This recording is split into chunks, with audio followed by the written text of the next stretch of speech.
Being in a room, and this target, the wall, the roofs, and the floor are all targets.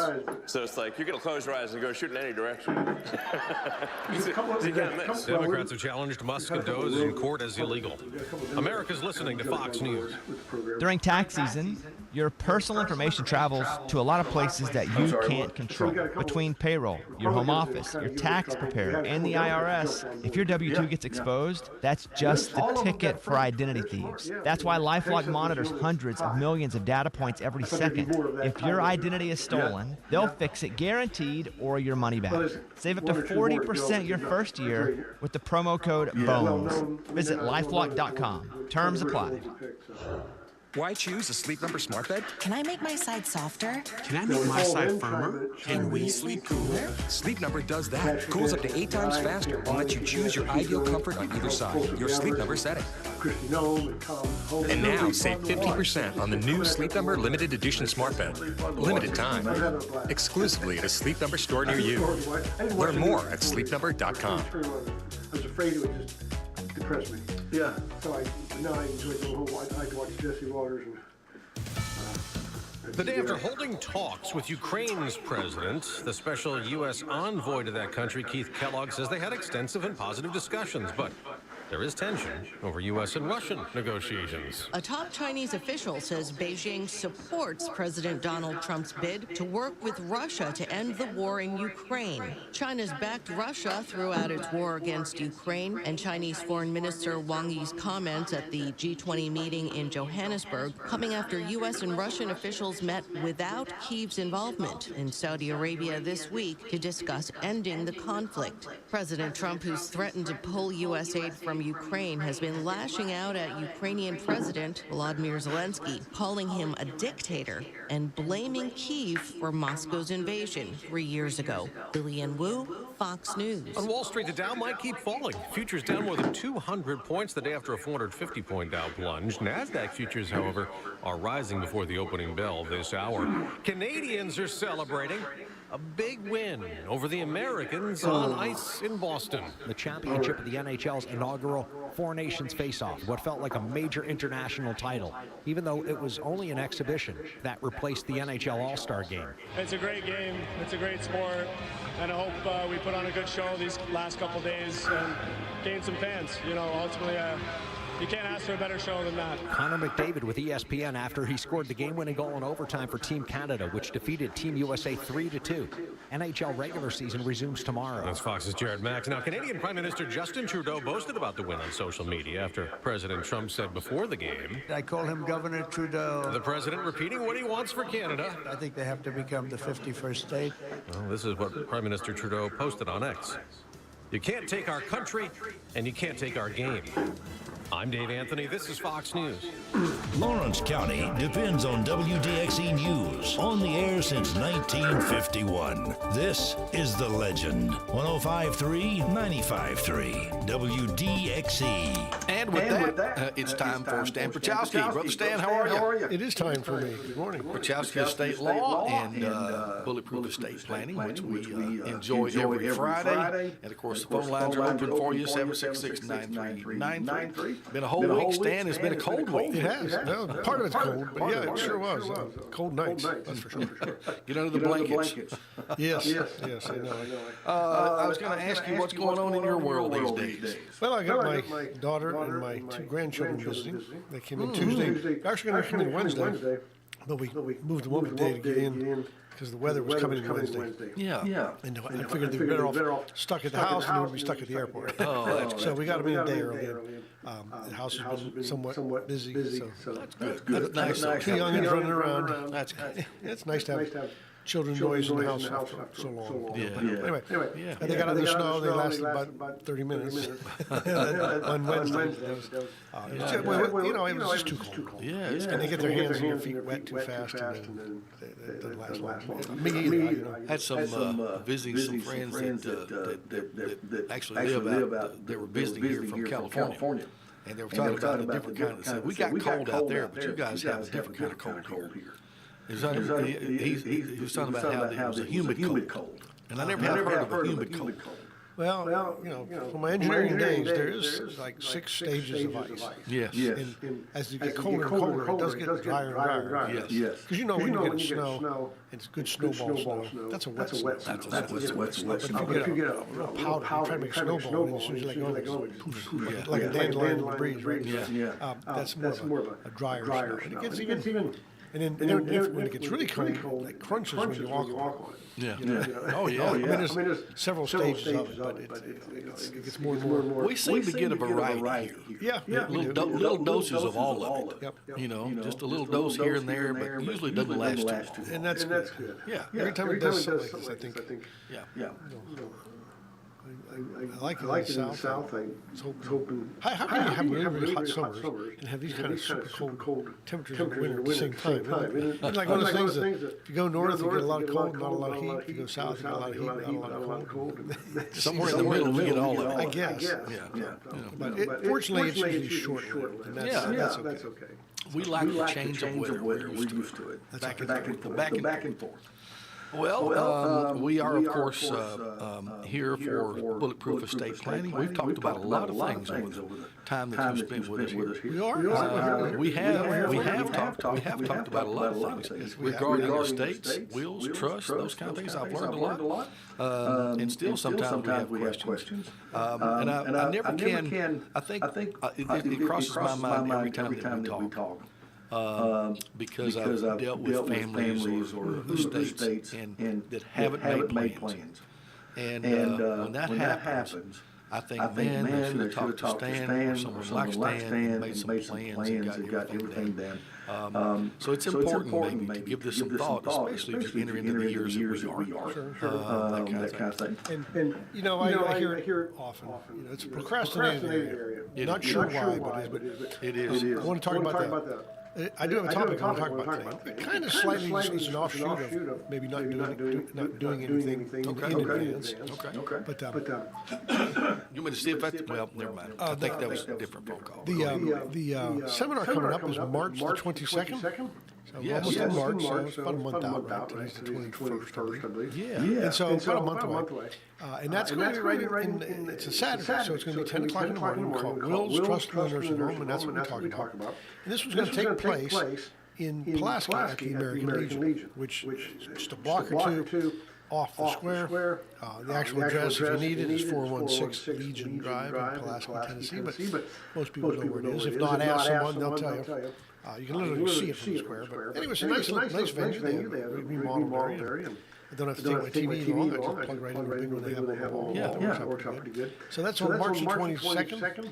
And last time we were there, we had a pretty good house. So it's not too early to RSVP for that. I'll bring it up again at the end of the show. But if you want to RSVP, you can call my office at 931-363-7222 and get on the RSVP list. Just talk to Miss Alex, Miss Tammy, and Miss Courtney, and they will get you RSVP'd. Just give them a head count is all we really need. Come on to it. I mean, we talk a lot about a lot of things you may not have heard about, and you'll be pleased with it. I mean, I get a lot of reviews on my seminars. They're very good. The last one we had here was a huge success. Yes, it was almost. I think I ran out of tables. Yeah. A row of chairs in the back. Yeah. Well, someone maybe want to talk to us. Sure. Before you started on my topic, go ahead. Let's see if someone does want to talk to you and us. Good morning. You're on WDXE with us. Okay, if you can't hear me, interrupt me. I'll try to cut this short. The reason I don't call on my cell phone is because it's poor reception where I sit. But anyway, I have a question. Mr. Rose, this week, someone was telling me that they were going to have to do a power of attorney on their mother because she could not find her end-of-life paperwork and her caregiver. She was just surprised at that, and she said she can't find the original, so she's going to have to get a power of attorney. And I've never heard him address the significance of the end-of-life documents. Does a power of attorney trump that, or you need both of them? That's the first thing. Second thing has to do with one of the reasons my questions are a little bit strange sometimes is the baby boomers, and I'm older than them, are reaching their end of retirement right now, and many of them don't have their mothers, fathers, siblings. They're down to aunts and cousins, and the aunts and uncles are really not in good health. And I'm wondering if Okay, this is my question. When you get down to aunts and cousins, if a cousin leaves it, okay, how does the power go? If it's a sibling, it can go to a sibling, but if it's like a cousin, would it go to an aunt or a cousin? And I just thought he might cover that, not for me as much as just my friends and others tend to have those questions that I haven't heard addressed. Thank you. All right. Thank you. That first end of black documents, what's she talking about there? Well, I have talked about it probably numerous times, but I'll be glad to talk about it again simply because it's a very important document. Sure. And we're talking about power of attorney. Power of attorney is something people need, in my opinion, at any age. If you're 19 years old, you need one. And if you're 21 years old, you need one. Simply because when we're young like that, and we know we're going to live forever, you're somewhat more reckless with yourself. I've seen things happen at all ages. It can be very hard on the family if you don't have power of attorney. Before I talk about the differences, what a power of attorney is simply you designating. You have to do this while you're of sound mind. Once you're incapacitated, it's too late. You no longer lack the power to give it to someone. And the power of attorney simply is you giving a loved one or a trusted person, a trusted loved one, the authority to make decisions for you when and if you can't. Okay, so something happens, you get sick, and they put you in an induced coma or something to heal. Okay, I got my wife's father-in-law's in that boat right now. And so he can't make decisions. It's just not possible. He's incapacitated by definition. So a power of attorney lets you make decisions for you. Now, the power of attorney in Tennessee is bifurcated, which means broken into two separate powers. One is for health care and health care only. And the other one's for everything else. The one for health care is called the Advanced Care Directive. Okay, now you can have a living will, which has a few extra things in there, but it also has all the same language as the Advanced Care Directive. And the Advanced Care Directive is what deals with end-of-life quality of life. Okay, and resuscitative measures or non-resuscitative measures. What heroic measures do you want done if you code or if your heart stops, do you want to be resuscitated? It lists the different types of resuscitative measures, which one do you want or which one do you not want. Right. So you identify a quality of life, and you identify whether or not you want to be brought back to life if you're in that quality. So one of the ones on the healthcare, one of the first ones listed here is called a permanent unconscious condition. And then this is a state of Tennessee document. Our healthcare power of attorney has its own statute in Tennessee, and it defines a permanent unconscious condition as you are unaware of people and surroundings, and with very little chance of waking up from the coma. So we're talking about a brain-dead vegetative state. Sure. So the question is, the question you ask yourself at that point is, do I consider this an acceptable or an unacceptable quality of life? Now, most people, but it's entirely personal, but most people would say that's unacceptable. And be in a brain-dead vegetative state. Now, the next question is the one people really want to jump to, and then it talks about different treatments. And it lists things like CPR, ventilator, mechanical life support, treatment for a new condition, and tube feeding, like IV or stomach tube. So now, if you... it asks you a yes or no question. And basically says, if you're in one of these unacceptable qualities of life, let's use the first one as an example, brain-dead vegetative state, and you need one of those resuscitative or one of those heroic measures to stay alive. The question is, do you want it, yes or no? And that's how the form is laid out. You put an X in the box for yes or X for no. But you want to be careful. We want to be careful and think it through, because we want to be careful not to resuscitate ourselves back into an unacceptable quality of life, which is what the whole thing is designed to prevent. So people can get confused on this. That's why I have these blanks that I give them and let them think about it and talk to the family.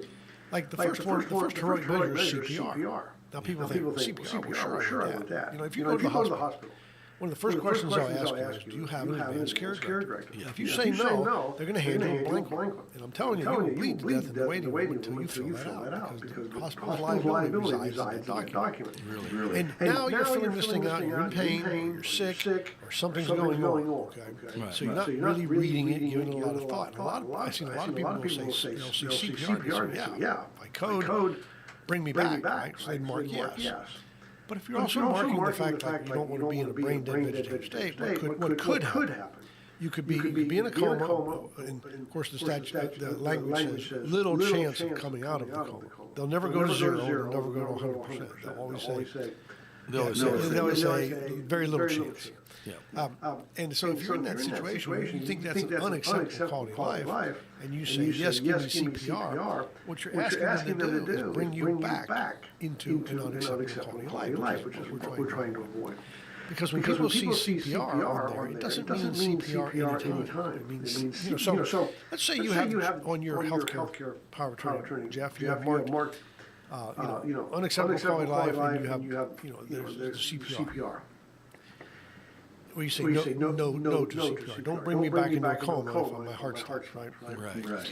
Well, that doesn't mean CPR anytime. So if you leave here today when your break is here, you head over to Walmart and you keel over on the floor, I mean, they're going to shock you, they're going to thump you, they're going to do everything they can to bring you back because you're not already in one of these, the brain dead state, right? You have to have, it's a condition precedent. You got to be in one of these unacceptable qualities of life first. Then need the resuscitative measure for it to apply. So it can be confusing. So I like to go over with folks because I don't know if you can imagine this. You almost have to reach to imagine. State of Tennessee writes a form and makes it confusing. So, hard to believe, but it happened.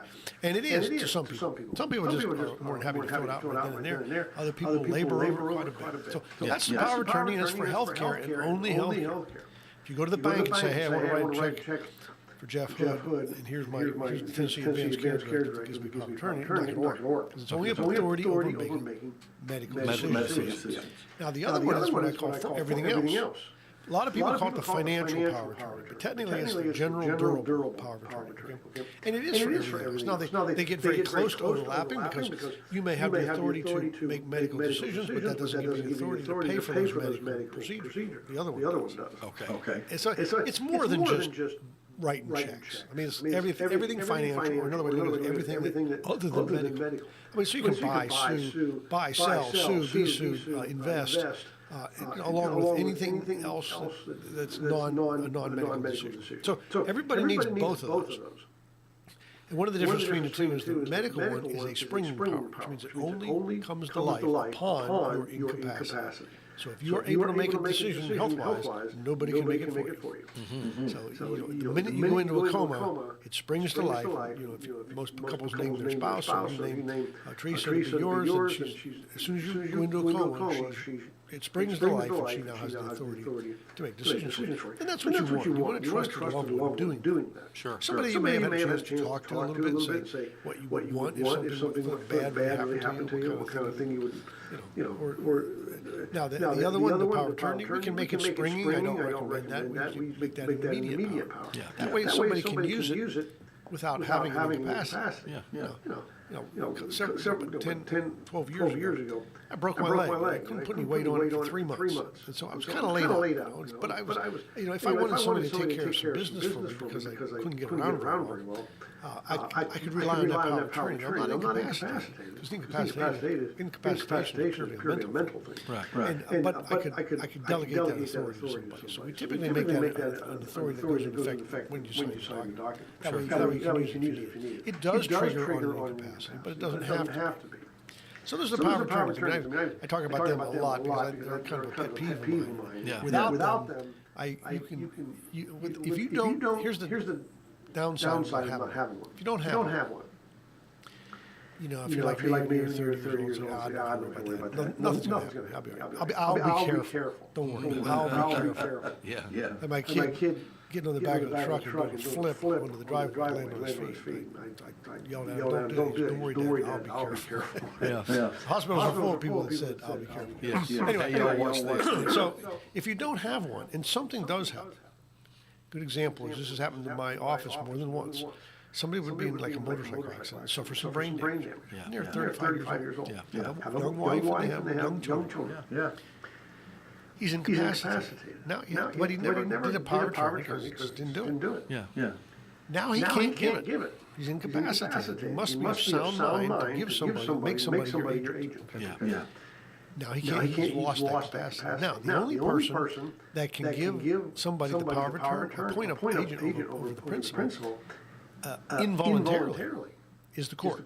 Yeah. It's called a conservatorship. Yes. And when you hear the word conservatorship, a good way you can substitute the words court-ordered power of attorney. Yes. It's exactly what it is, and it's very expensive. And it takes 5 or 6 months to get through it.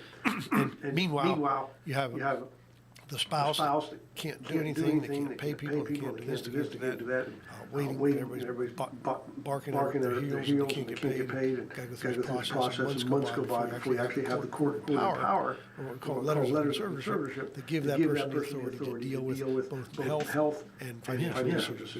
Yeah. So it's really important to have. And you can change it with a stroke of a pen. If you've got some people named on there, you move or change your mind on who they're going to be, you just do another one. I mean, it's a pretty simple thing to do. Interesting. There's no excuse to not have one, but it is a nightmare if you don't. It can be a real problem. Wow. I mean, I have my wife's father-in-law is going through some things right now. And they did a plan with me, I don't say back in 22 or something like that. And part of the plan was the power of attorneys. And the doctor was when the doctors at the hospital were telling my wife that he's very lucky to have this stuff all filled out in effect, because that gives the players the ability to make decisions made for him right now, because he can't.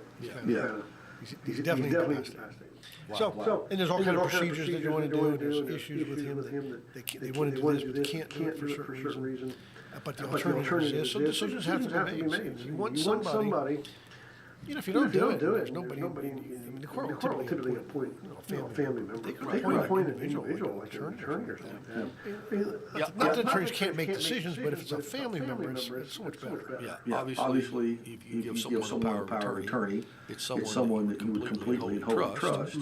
But having said that, have you ever had anybody that's expressed concerns that we give them power of attorney and then they do stuff I don't want them to do? Well, sometimes they bring that up, especially for the health care. Yeah. Now, both of them are fiduciary duty, which means you are held to a high standard. The way I explain it, people say, well, can I do this? What can I do as power of attorney? The best standard I can give is everything's in the benefit of the principal, right? Everything you do is for their best interest. So if you literally stand in their shoes, do what they would do if they could do it. Now, if they wouldn't take their money and buy you a Hawaiian vacation, then that's not something to do. Okay. But if they're laid up and they would normally pay the light bill, well, then you can do that. Or you can. I mean, so and if you abuse that, and somebody complains about it, I tell other family members, you got family members when one person's power of attorney. If they're worried about that, watch it. Ask for an accountant. They have to give it. As soon as they do something wrong, the court will remove a breach of fiduciary duty in a heartbeat. In a heartbeat. Okay. And the healthcare power of attorney is even stronger because you answer the questions I just talked about, right? So if you answer those and you say, let's just say you have the classic do not resuscitate, right? You mark everything unacceptable quality of life. Right. No, I don't want to resuscitate measure. And that happens to you. And you're in that boat. And your wife says, no, give him CPR, I want him to come back. That's going to raise a major red flag because the answers on that document are ones that came out of your mouth. Your wishes when you were sound mind when you filled it out. Right. Now she's doing something that looks like she's substituting her judgment for yours. Yes. That's going to cause a problem. And they'll have, technically, usually creates a you-know-what show. But technically, they're supposed to follow what you put on the document. Yeah. But your wife's in a position to authorize it. Yes. So she's not making decisions. Well, it's not. Listen, it's not an enviable position to be in. It's not. It's a very people have very difficult circumstances. And we understand that. We've been in places like that ourselves, where we've had to make decisions.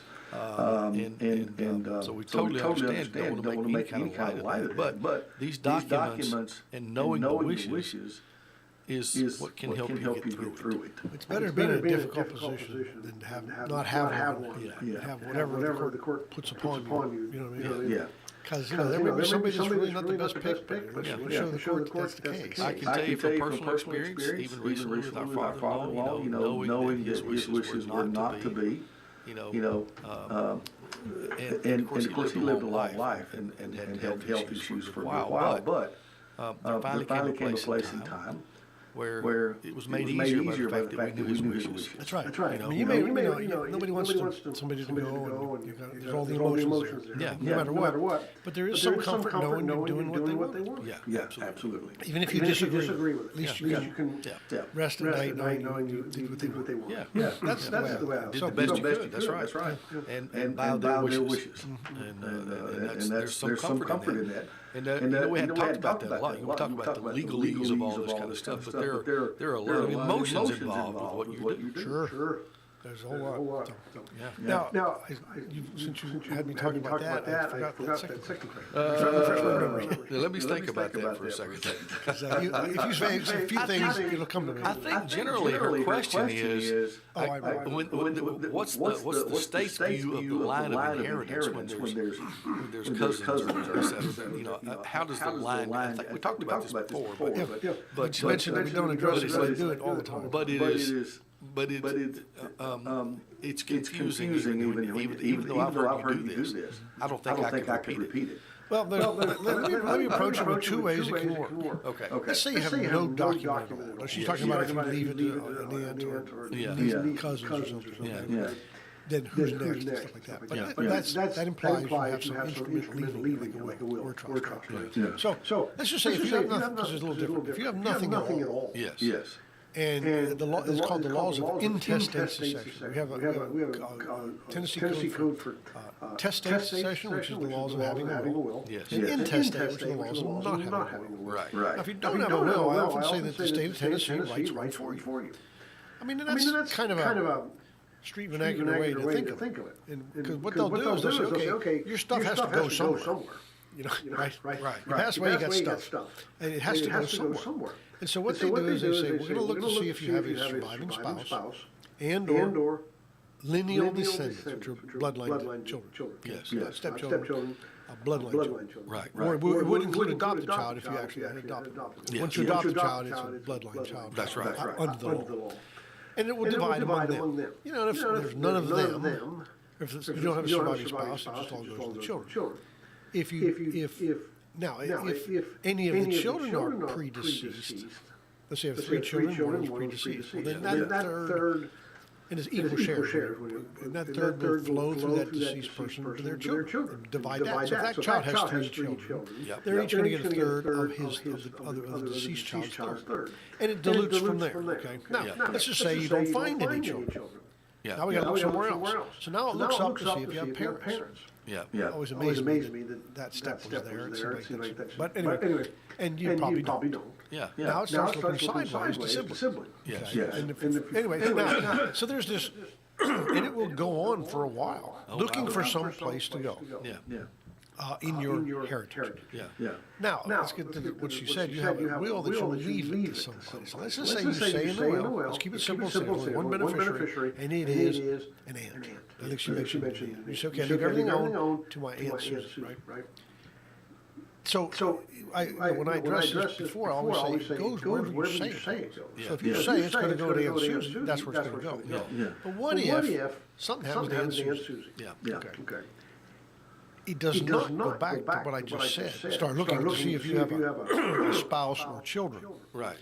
It now follows the laws of intestate succession from that deceased beneficiary, Aunt Susan. Yes. So now they're going to look at Aunt Susan and see if she has a spouse or children. And then if her children are passed away, who have children. You see the difference?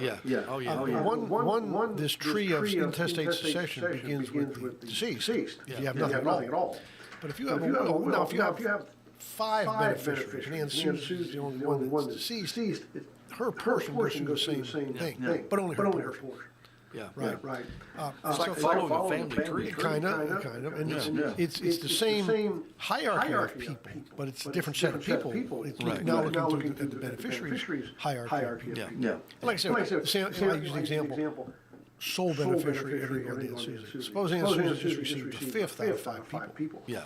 Well, and the other 4 people were there, they get their fifth, but she's predeceased. Her fifth will go through the exact same thing. They'll look to see if she has a spouse and or children, then look to see if she has parents, then sideways her siblings, until it finds somebody. But now we're only dealing with what went to Aunt Susie, which is her fifth. And if she had, 3 children, her fifth would be divided equally between those 3 children. If you have a will or something, and you look through it, you'll see a term called persterpes.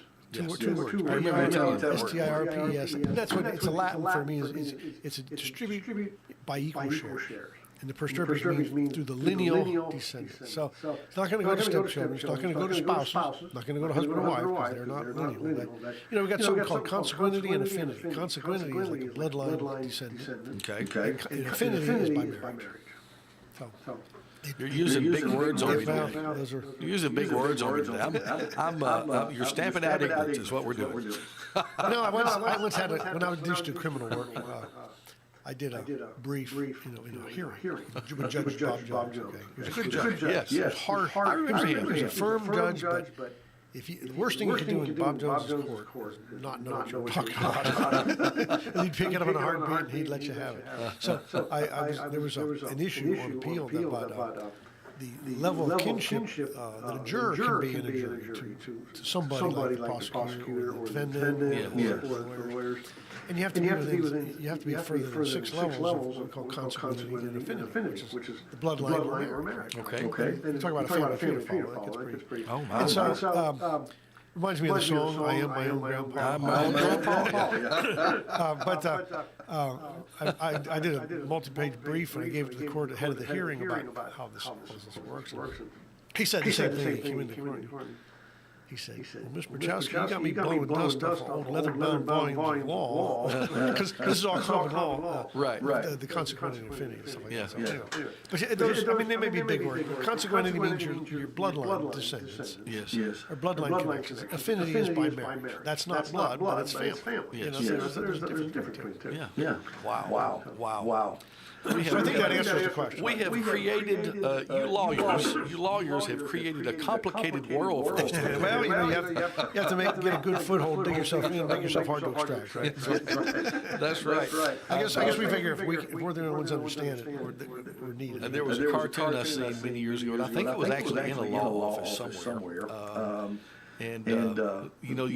Law offices not so much needed anymore, but they used to have huge libraries. The law books libraries. And so there's a cartoon that's got like Moses and the 10 Commandments. We started with just 10, and there's all these books up here. That's a good one. I used to have books and books like that. Yeah. And when I started doing estate planning, I changed my business model. I wanted to be. A lot of my clients say, you're just a regular guy, I am just a regular guy. I got rid of that intimidating environment. Actually, took them to Goodwill. They sold them. Yeah. And I said something about we make it hard so we're the only ones that understand it. It's kind of.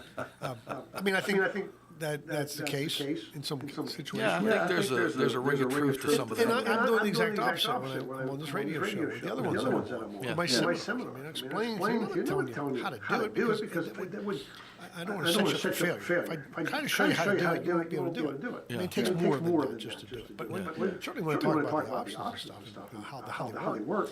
And I've actually been accused of, I won't say names because they could be listening, but actually, folks involved in like our bar associations that have said to me something to the effect that, why are you teaching these people how to do it?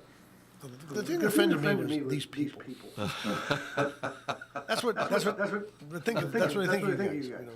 Well, and how many times have I said, I want you to know your options. I mean, what kind of decision can you make if you don't know the options? Yeah. Well, I'm even as much as I've been spending time with you. I'm growing. Basically, I'm more educated in this world than I ever thought I would be. But I still don't think I could go do it myself. Sure. And I mean, that's not even expected. I'm not trying to play hide and ball so you can't do it. You could do anything pro se. But what I have learned is I think I've learned that you really need More so now, I believe you need someone to help you get through it than before. I often talk about in 10 care applications, I tell people, if a person doesn't own it much, or doesn't own anything, you don't need an attorney to get them qualified for 10 care. They're almost there by default. Where you're going to need some help is if you have a lot of assets to protect. That's where you get deep into the weeds and the rules and stuff. And that's where you might need some help. Okay. But if somebody's completely indigent, I've had those come up every now. Somebody come up and said, can you help us get qualified? And what does he have? He's got like $600 in the bank, owns real estate. All he has is a security check that comes in. I mean, and they say he's already eligible. Just put all that on the application, and he'll be approved in a heartbeat. You don't need no sense coming in hard to do it. I'm glad to tell them, answer questions for them on that, but just you don't need me. Yeah. So you can do that, but if you've got a lot of assets, the kind of people we deal with, they work all their life. Like in the real estate business, they have property, they have a home, or they have other property, or they have money in the bank, or CDs or investment accounts, all their wealth, whatever that is. And they want to hang on to it. That's what we protect. And now you get a little deeper into the rules, because there's several things to do when those kind of assets come up. Right. Like real estate is treated way different than money in the bank. Stuff like debt and notes are treated different. So there's all kind of rules, and that's where it's just literally impossible for the average person to comprehend it and do it. Well, there's a lot. Well, I mean, you couldn't learn it. No, yeah. If you wanted to dedicate several hundred to 1,000 hours learning it so you could do it for a family member, I have no doubt you could. It's not rocket science. It's not completely unlearnable. It's just all new. And if you don't know something, it seems like it's like the moon, right? Yeah. But if you say, I'm going to learn how to speak Hebrew. Yeah. Well, people can look at it and say, there's no way I'm going to learn this. But if you start chipping away at it, you can learn it. This is the same thing. I don't any doubt that the average person can learn this. There's nothing that complicated about it. It's a lot. But nobody's going to do that just for this one instance. Yeah. And I do it on a daily basis. That's all I do. So we do it a lot. And I get that. Nobody's going to want to do that. But you certainly want to know that there's options. Yeah. I have learned over the years in a lot of areas of my life to call the expert. There's times that I've tried to tackle things. I'm like, you know what? I need to call somebody that knows a little more about this than me. That reaches in every aspect. Yeah, it does. Even medical. Yeah. There's a time to say, you know what? Not your traditional Western medicine has got much to offer in this situation. I'm going to look a little outside the box. Yeah. And that stuff works. I'm not going to get into that because it does. But that out of the box stuff is definitely worth looking into. Absolutely. I kind of agree with I have lived it, I've seen it, experienced it, and I'm sold on it. Yeah. By the way, Stan Pierchoski, it is Bulletproof Estate Planning. That's this hour, and the phone lines are open for you, 766-9393. If you would like to talk while we are live, and of course we are recording the program on Facebook and YouTube. You can review it anytime. That's right. And we do that, of course. But while we are live here this morning from 8 to 9, the phone lines are open for you, 766-9393. If you have questions, don't forget the seminar coming up. Stan, you had something, I think, we went off on a journey, but you had something I thought you were headed to. I had a topic that I was going to go. Sure, I can probably fit it in. Sure. It kind of has a lot to do with some of this misinformation that's out there on this topic, especially the topic of getting eligible for 10 care. Okay. Now, to get eligible for 10 care, you really start very early, long before 10 care is in the picture. Yes. You do an asset protection trust designed just for that. But and the reason I want to bring it up is because I've seen it the last couple of times, kind of surface. Okay. And there's two kind of things to be concerned about. One is some people think that they're unaware they get the information. They get it from the internet or from the guy down the street, but they get in their head that if your wife is going to, spouse is going into care, maybe it's a good idea to get divorced.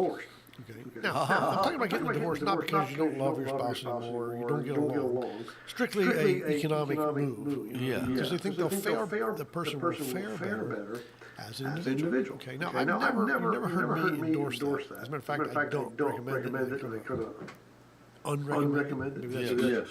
We would frown on that. You look at it, see if there's such a word as unrecommended next Friday, we word that. Or if the word unrecommended is just a bunch of jabberwocky. It could be jabberwocky, yes. But I like that word better than word salad. Yes. Jabberwocky. Anyway, they think they can get divorced. Now, the problem with that is this. If when you go through a divorce, you typically end up with what is called an MDA. It stands for Marital Dissolution Agreement. And now that is an agreement. Okay. And typically to make it work, you will heavily favor the property. I'm not talking about children. I'm just talking about property. You divide the property heavily in favor of the healthy spouse at home. Okay, and institutionalized. So like 90% of it you agree goes to the healthy spouse at home. 10% you agree goes to the institutionalized spouse. Okay. Now, when you do that, and you have to do that by agreement, because if you go to court and have the court divide the property, the court is bound by a statute that says an equitable distribution of marital property. And the court won't divide it for you lopsided because you say, listen, judge, give everything to me and not my wife because she's trying to qualify for 10 care, and if she has too much, they won't give it to her. They won't do that. They have to follow the statute, divorce law statute. So you have to do it by agreement, by the MDA. Now, when you do it by agreement, 10 care will look at that, and they will scrutinize it. You know what they're going to do? They're going to say, it looks like if you would have gone to court, this person in care was entitled to roughly half. So you voluntarily gave up a bunch of it. You're only taking 10%. You probably would have got 50 if the court would have divided, right? So we're going to consider that divestment. You willingly gave up that 40%. And you just end up in a slightly worse spot than you were if you just tried to do it as a married couple. So I'm not a big fan of that. It doesn't work. Doesn't work. Well, I mean, you don't get the results you want. They think about it as a strategy. Not to mention the money you'd be out both sides for attorneys. And if you have an incapacitated spouse, it gets even difficult. More difficult. Now, the other thing that works along those lines is when people. So that's what people don't do that when they pre-plan. If you want to pre-plan, if you want to protect that property, come see me and do my asset protection trust way in advance. Now, the other thing that people do at the 11th hour, there's no, this is a term we use in the industry, it's not actually in the act, it's called an unwilling spouse. Okay.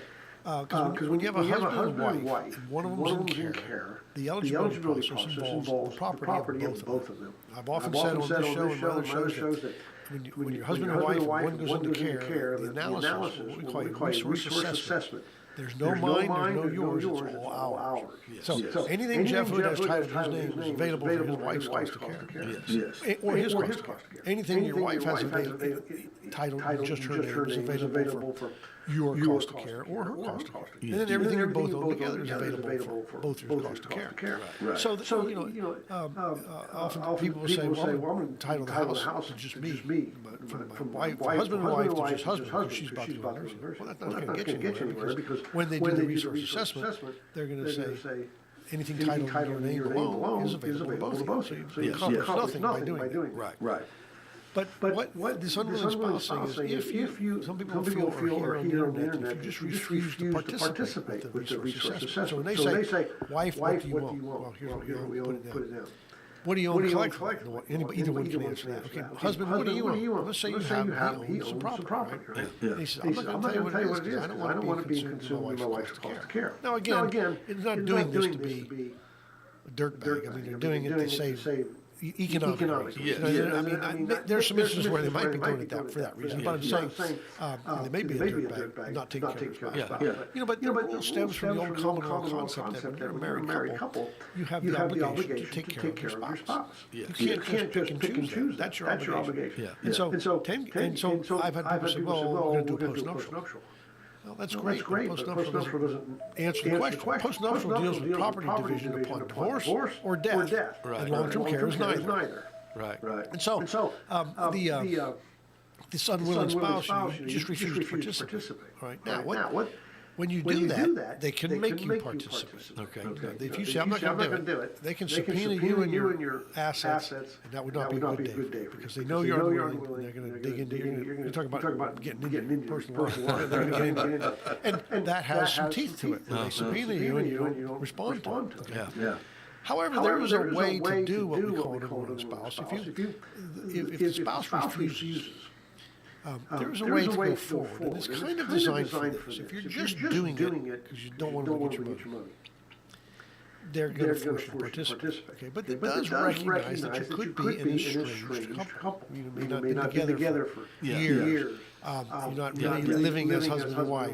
A lot of times people just don't get divorced. And majority of the time I run into that usually for like religious reasons. They just don't they agree not to live together anymore. They go their separate ways, but they don't get the actual statutory divorce for their reasons of the deity, right? And there are certain denominations that frown on that, and so they don't. But I mean that's a reason. Well, the law will recognize that. So what we need to do is get somebody to sign an affidavit that pretty much says, I'm restrained and I refuse. Now, it's not the same as husband and wife are actually living together. Wife goes in the nursing home, husband just saying, I refuse. Okay. Because that's a refusal just to thwart the system, right? Yeah. But now we got the husband refusing. It's a little different. He's still a spouse and still refusing, but they've been estranged. They do have their own property. This bond that the law holds them to take care of their spouses is a little more stretched. Pulled tighter and tighter away. And so if you do that, then what happens is they'll send the document all this, of course.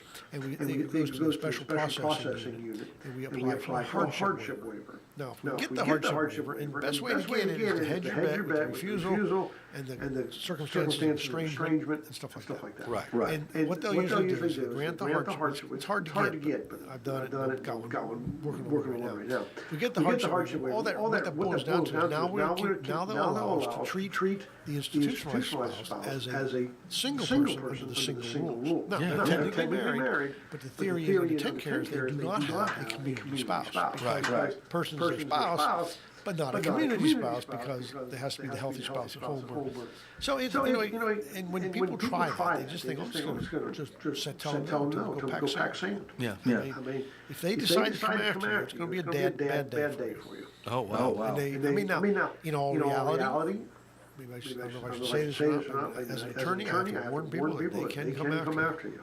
I don't see it happen, but I don't see all the unwilling spouse cases. Usually what happens is somebody says you're unwilling, TennCare does a thing or two or sends a letter to you, next thing you know, they're unwilling. I mean, that's kind of the way it goes. And so I don't see those.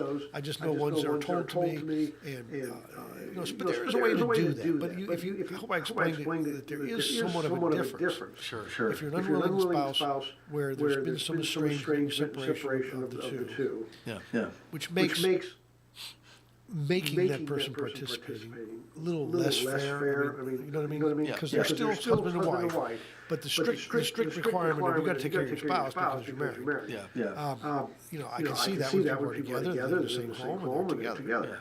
But if you refuse to do it now, you're just refusing for the sake of refusing. That doesn't fly. But the other circumstances are a little more like, well, should we hold this person accountable for this person? They haven't been together for 20 years. And they separated long before long-term care was even a thought in their brain. When the other situation, long-term care is the only thought in their brain for refusal, right? And there's a difference. You know, what strikes me about this stand is that, and this happens in a lot of areas, it seems like, is there's people that somehow think they might be able to slip the system. Yep. And in this particular arena, in your estate planning, you don't have to slip the system. There are mechanisms set up for you to protect exactly what's needed and what you would like to do if they do it ahead of time and plan for it. And that's what this exchange has always been about. This is the options I talk about. And you know what? The even core concept of what you just said is the methods to slick the system is the misinformation that's online.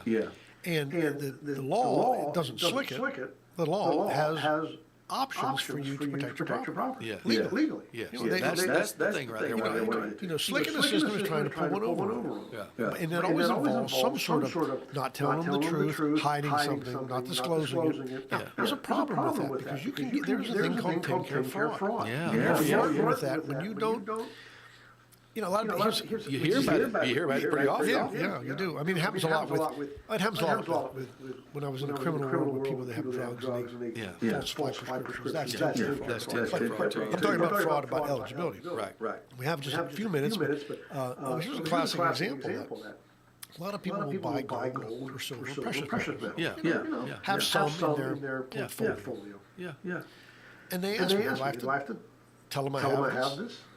Because when you have, let's say you have a dozen gold American Eagles. Yeah. And you stick them in a sock in the barrel, you dig a hole in your garden, 2 feet deep, and you drop it down there, and I just remember that's where they are. Do I have to tell them they're there? Now, I'm an attorney, so I can't advise you to do anything against the law. Okay, but here's what I tell people. The answer is, technically, you should advise them because you do have, when they do a resource assessment, they want to know about everything wrong. Yeah. That's something you won't. Now, will they ever find out about it? I don't know. But here's the downside. If they find out about it, and you did not disclose it on the form, under penalties of perjury, meaning you knew you had it, you intentionally did not disclose it. Now you're looking at 10-count fraud. Now, do they come after you for fraud for this? I've never really seen it, but they will just deny coverage. Because you're not being straight on the application. So, of course, somebody says, well, I just buried the backyard. I can never advise you to do that. As an attorney and an officer of the court, I have to advise you to follow the law. Now, if you did that, would they ever find it? I don't know. I think it'd be hard for them to find it. I don't know. I mean, as many times as I got asked that, I think they've thought about it. I think they know what's going on. I think they know what's going on because a lot of people have told me that, well, just got this buried or stuffed away somewhere. Howard, sure. When you buy that kind of stuff, you kind of keep it for economic hard times.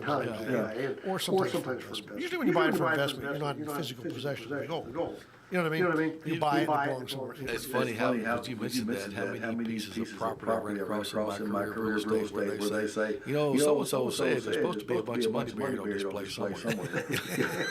But nobody knows where it is. Next time you drive by, the place looks like whack-a-mole, right? Or it looks like the Battle of Virginia. There's supposed to be some gold buried on this place somewhere. Anyway. There's no telling what, if you could find it. There's no telling what you could find. Because that was a very common way to protect assets. You darn sure better remember where it was. Yeah. You know what else I've seen happen?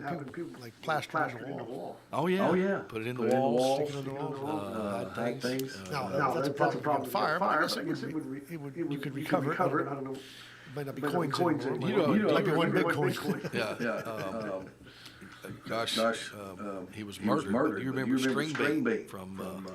Yeah. Do you remember his murder? I remember his death. Well, he was actually murdered for his money because he was well known for carrying a lot and keeping a lot. He didn't trust the banks.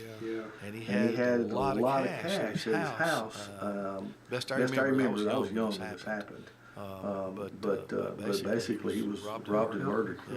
Because he had a lot of cash evidently. It was kind of known that that's what he did.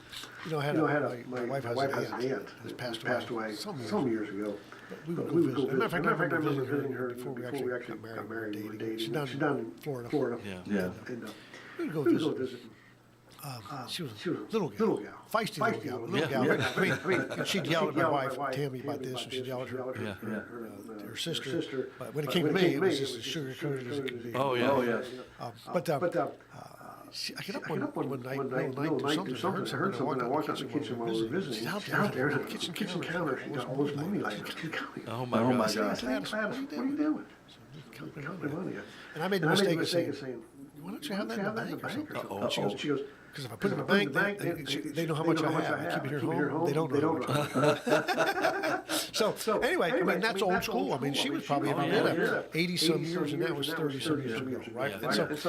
And I get it. I'm not saying that's something you shouldn't do. Well, you know, she lived through a time when some banks failed. Exactly. A lot of kind of stuff. People think that's ridiculous, but you don't understand the circumstances of her life. Now, when she passed away, there was three or four girls in the family that went down, and the rule was if you going through the bookshelf, fan through every book and every paperback. Oh yeah. Open drawers and look to see what's being taped on the back. And they can sit here and tell you for a whole hour. Yep. They have people in this house. And you hear somebody $20, $20 here. Yeah. 2-3 minutes later, 50 here behind the cabinet, and that went on for hours. And she had so much stuff stashed in so many different places. There's no way she could remember. No way.